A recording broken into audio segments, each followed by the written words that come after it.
రాష్ట్రం ఏర్పడి 10 సంవత్సరాలు అయిపోయింది. ఈ 10 సంవత్సరాలలో 10 అడుగులైన అభివృద్ధిలో ముందుకేసామా? పట్టుమని 10 కొత్త పెద్ద పరిశ్రమలైనా వచ్చాయా? మన బిడ్డలకు ఉద్యోగాలు వచ్చాయా? ఈ 10 సంవత్సరాలలో ఎక్కడ వేసిన గొంగలి అక్కడే. అభివృద్ధిలో ఒక్క అడుగు కూడా ముందుకు వేయలేదు. ఈ 10 సంవత్సరాలలో ప్రపంచమంతా పక్కనున్న రాష్ట్రాలంతా వేగంగా దూసుకుపోతుంటే అభివృద్ధిలో మన రాష్ట్రంలో మాత్రం ఒక్క అడుగు కూడా ముందుకు పడకపోతే మిగతా రాష్ట్రాలలో పోలిస్తే మన రాష్ట్రం 25 అడుగులు 25 సంవత్సరాలు వెనకబడింది ఆంధ్ర రాష్ట్రం. దీనికి కారణం ఎవరు?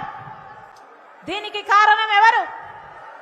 ఈ 10 సంవత్సరాల ఆంధ్ర రాష్ట్రంలో 5 సంవత్సరాలు మొట్టమొదట 5 సంవత్సరాలు చంద్రబాబు గారు ముఖ్యమంత్రి అయితే ఇప్పుడు 5 సంవత్సరాలు జగనన్న గారు ముఖ్యమంత్రి.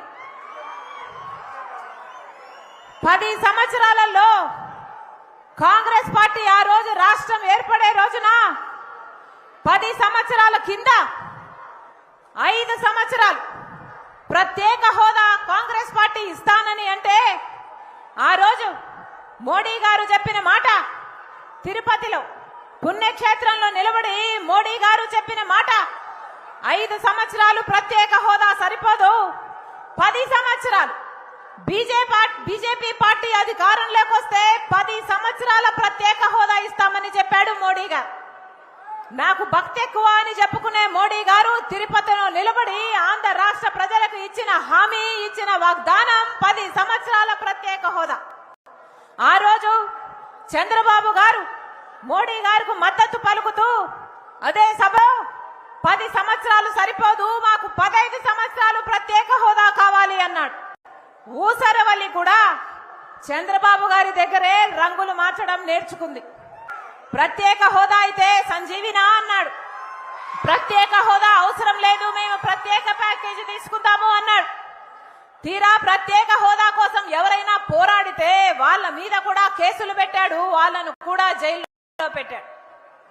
ఆ రోజు ప్రతిపక్ష నాయకుడు జగనన్న గారు, ఆ రోజు జగనన్న గారు ప్రత్యేక హోదా కోసం ఎన్నో దీక్షలు చేశాడు, నిరాహార దీక్షలు చేశారు, పోరాటాలు చేశారు.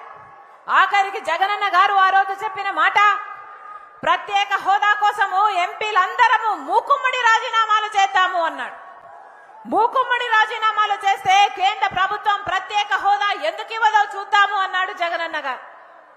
తీరా జగనన్న గారైతే ప్రత్యేక హోదా సాధిస్తారు అని ప్రజలు నమ్మి జగనన్న గారికి ఓటేస్తే ముఖ్యమంత్రి అయిన తర్వాత జగనన్న గారు ఒక్కటంటే ఒక్కసారైనా ప్రత్యేక హోదా కోసము నిజమైన ఉద్యమం చేశాడా? ప్రత్యేక హోదా మాకు కావాలి అని ఎప్పుడైనా ఢిల్లీలో కూర్చొని ధర్నాలు చేశారా?